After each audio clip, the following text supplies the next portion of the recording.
The journey to accomplishment requires that you learn new skills along the way. And until you do that, you view life as happening to you and not the other way around. Until you learn the required knowledge, you would see life as you doing the right thing and that the wrong thing keeps happening. In this video, I'm going to share why temporal defeat is not failure as long as you keep learning the required skill and as long as you're diligent to learn the required knowledge to meet the final boss. In a game, when you're playing a game, the point you pick along the way help you quicker to get to the final boss or to the finish line. And so it is with life. Until you learn the required skills, it will take you longer than necessary to get to the final spot. My name is Silas Ombayu and welcome to the show. Thanks for coming out. In my opinion, Groundhog Day is one of the most iconic movies of all time. And I say it is iconic because of the philosophical question it asks the lead actor.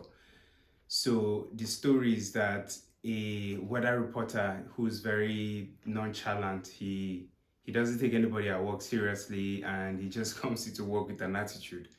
And the people around him don't quite enjoy working with him that much, but everybody tolerates him because he's great at his job. And in the movie, there's an event that happens every year, which is Groundhog Day. He considers, and by he I mean the weather reporter, considers that to be the most outrageous event ever to happen. He just doesn't like it, but he has to do it because it's his job. And him and a few crew members, a lady and a guy, the cameraman, they travel out to this location where Groundhog Day happens. And, they film the event. Throughout the event, in the telecast, he's nonchalant, he's blasé, he's just another day at the office. And when they finish the event, they now try to leave. And as they attempt to leave, apparently there's a blizzard and that stops them from leaving. So they have to go back to the town where Groundhog Day happens. And they go to bed. The next day, the same thing keep happening. The same day repeated itself. He woke up and it was Groundhog Day again. And he was just astounded by that. And the question for him then was, what was he going to do if the same day kept repeating itself? And he used the opportunity to become a thief. He used the opportunity to become to pick up women. He would learn about a lady today, and because he knows tomorrow will repeat itself, he would the next day go and pick her up in the same spot and claim to have known her before he actually did. So it's crazy. And he kept doing that until he realized it doesn't really pay him to keep repeating the same day over and over and over again. He wants to get better. And then he softens up, he becomes nice, he becomes honest, he becomes genuine and authentic with his co-workers, and his relationship improves. And to skip to the end of the movie, what happens is that in the end, because he's genuine and authentic, the lady, a part of his crew, falls in love with him and she sleeps with him. She sleeps in the same bed with him through the night. And the next day when they wake up, it's a new day. But this was after he opened up and told her everything and he was true to himself. That was the skill he needed to learn. So as soon as he learned how to be true to himself and to also see and treat other people as important as he treats himself, as when he learned to let himself go, was when a new day started, was when change happened.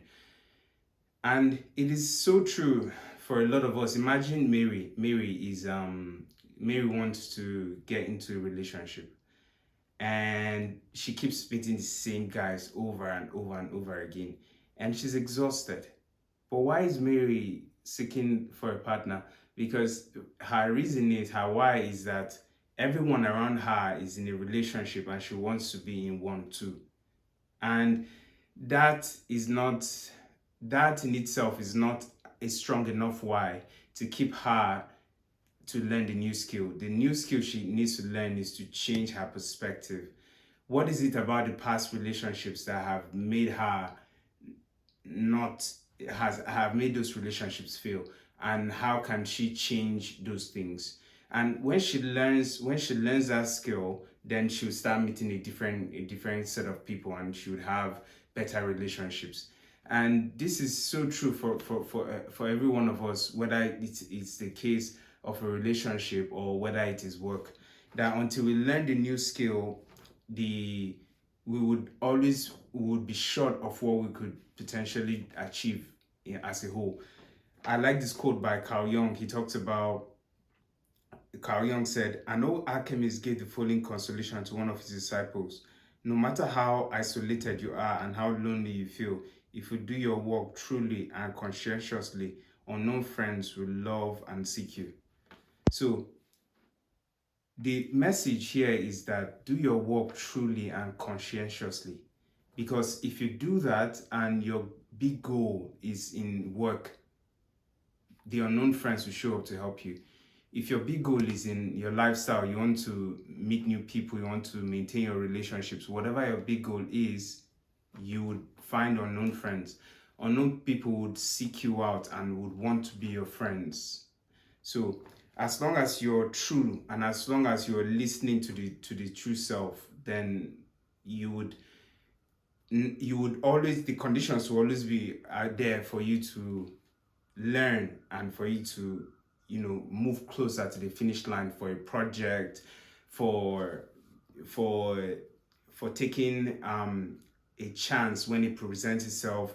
Because when you do this, you learn to seize the opportunity. You seize the opportunity to improve your relationships. You realize that it's not just in one aspect necessarily, but a new start requires that you change. You learn to take on perspectives that are different from yours, and that's not just in work but in relationships. And being conscientious enough to learn new skills in work and in how to be a friendly neighbor, in how to be a participant in your community, is how we can, as some of the skills we can learn to change our perspectives. And also, don't be afraid to ask for help. Vulnerability is seen by some people as something not to be done, because when you're vulnerable, people feel like when I'm vulnerable, people can then take advantage of me. But that's the wrong way to look at it. When you open up, it's how you're able to gain other perspectives. Yes, I know I say this a lot, to gain other perspective, or perspective change is key to habit formation. But learning to take advice without taking it personally, but just seeing it as something different, something new, and a new lens through which to look at life is an open-minded way to seek help. So don't go in there with a net. Just be open to what the advice that is being given, and use it to improve your thinking. When you get an advice, it doesn't have to mean you change everything, but it should improve, and it should cause a change in you. And that way, that's one way to learn the skill of perspective change. The last thing I would say about how to keep believing for the impossible to happen and to actually manifest the impossible is to tell your own story. In today's AI and technology age, your ability to tell your story is not just important to maintain conscientiousness and to keep listening to the voice of the true self, but it's really important to being a participant in the wisdom economy. The wisdom economy, these are creators that have learned from their own personal experiences. These people have gone through the pain, they have experienced some of these hurts, and for them, they have turned these routines that they had that helped them to overcome those challenges, and now they put it out there for anybody who's willing and who wants to learn something new. So the wisdom economy is different from the creator economy, but it is an opportunity that any creator should prepare for. So if you're going to prepare for that, if you're going to prepare to be a winner in this new economy that is coming, then you have to be able to tell your own story, to see everything that has happened in your past as being something positive, because it has led you to this moment, and to and to be thinking the thoughts that you're thinking, and to not think about it as something that puts you at a disadvantage, because it's actually leverage for you. So being able to turn your pain, your